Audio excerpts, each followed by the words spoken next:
in this video, I wanted to go through what I use for gain for the various snow burial songs and the different parts and kind of how they flow together. The general working theory is I use an amp with a lot of headroom, a lot of clean headroom, and then rely on pedals to distort that amplifier. Usually trying to push the front end of the amp and using boosts to hit the amp harder and get that distortion out of it, as opposed to relying heavily on like a fuzz pedal or distortions, or natural amp distortion where the amp is just cranked. So in the first part of this, I'll play through some clean sections and you'll hear what sort of the bass clean tone is, then with a little bit of compression and then a boost.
So what you just heard was that electrical guitar company baritone going into this Orange OR120. It's a 90s reissue.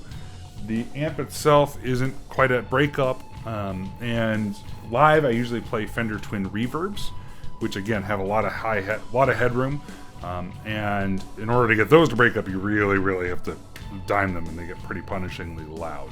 So what I use for compression is the Harlow by Bogner. So this is a compressor. It has a Neve transformer in it. I don't know how much design or what the relationship between Bogner and Neve was at this, but there is a little Rupert Neve Designs tag on the bottom. It has a lot of volume on tap. I typically, if you can see that there, it's pretty low down on the available. There's a ton of headroom, right? It can get really loud. Same thing with the compression. I tend to stay pretty light on the compression. I like the compression. I think it adds a lot to my playing and to the sound, but I don't want to get overly compressed or chicken picking sounds or anything like that. Likewise, the tone is very bright. This actually can almost act as a boost into itself. When you roll up, it gets really bright and sharp. which can sound really good. I roll it back a little bit off of noon. I find that's sort of more of a true sound as it goes in. For a boost, I've been using the Chase Bliss Brothers pedal. So what you heard in that were two different settings that I have that I use a lot on the Chase Bliss. So the first boost section is really this B section, and set to a boost with a fair amount of volume just hitting the amp. It's a pretty clean boost. There's not a lot of distortion in that circuit at all. And one of the reasons I really like this pedal is because I can save those presets and recall them with MIDI, so I don't have to do as much tap dancing to hit two things at once. Especially when I go for the more distorted sounds. I bring in the A side of the pedal, I believe set to the drive, and then I think both sides are actually set to drive at that point. The A side remains sort of a boost flavor of the drive section, and then the B section is more of that distortion. So combined with the compression, and you can hear me turning it on and off throughout that, I think it makes a really nice sound. The distortion itself, when I was first playing through into my twin reverbs, I actually didn't like it that much. But I stuck with it, tried it out, and in the context of the band and the full mix of everything, I found that where it sat tonally was perfect. It didn't step on the bass, it didn't step on the drums. It just sat in a really nice spot where I could stand out and still sound pretty heavy. So up next, I'll dive into how I use the Fuzzrocious Demon.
Thanks for checking that out. So throughout those parts and those songs, I was using the Fuzzrocious Demon a lot. This is the Fuzzrocious Demon pedal. It is originally based off a full tone OCD pedal. I could not tell you which flavor or version of OCD it was. And now it's kind of its own thing. So I really, really like this pedal. This has never left my board since I got one. I think it does really well with sort of a mid-focused, mid-rangey sound, distortion sound.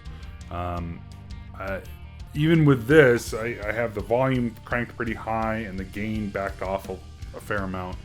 I, again, tend to prefer to hit the amp hard with a lot of volume rather than rely on just the pedal's distortion itself. So this pedal also has a gate boost mod, and this is just a barefoot button, so it's easier for me to turn it on and off live. And what that does is adds another boost into the circuit and a gate, and the gate is a little glitchy. In this setup, it gets a little overwhelmed by the single coils on my EGC and how close I'm sitting to this amp. But live, it does a really great job of cutting it down, and in the studio, again, if I'm far enough away, then it'll completely die. And it's a cool Velcro-y kind of glitchy sound as it dies out. Actually, I like this pedal so much, I have two. Never want to be without one. And then, with the older records, I used it primarily. Actually, that was sort of this was the, oh, there goes the barefoot pedal. Barefoot knob. So this was the main sound. I would use this as a gain going into that, and occasionally use a fuzz, like the Baby Thunder I demoed in another video, as the sort of over-the-top flamethrower sound. I found that to be a little too much distortion, actually, and wanted to back off and kind of got more into clean heavy than distortion heavy. And so now this acts as that sort of flamethrower distortion, especially when combined with either, I always have this on. Again, I like how it's compressing. So when I'm playing live, this is always on. And then combined with the Brothers, with the boost, so running this distortion into this boost, it really gives a really mean sound, especially with the harsh EGC bite. I think does a really great job of creating almost a fuzz sound, something really meaty. And I will on occasion use my sort of distortion sound out of the Brothers and combine the two, and that works okay. It's a little over the top. It gets a little too much to manage, a little feedbacky. There's not a lot of definition. It's just, I think, too much distortion. So that's a progression of how I use the sounds and how I use distortion. Right? So compressor is pretty much always on. I'll use a boost most of the time when I'm playing clean. Again, just a little tiny bit of amp breakup, and then kick on the distortion sound for a lot of the chugging. That gain stage from when I was playing Afterneath, those gallops, that is my primary distortion sound, and then switch over to the Demon when it's time to go over the top and really and savage. And if I want feedback, then I'll switch off the gate boost mod. Thanks so much for watching. Please subscribe, leave comments, like the video, share with your friends, all that, and tune back for some more as we go through more of my pedal board and gear and all kinds of fun stuff. Thanks.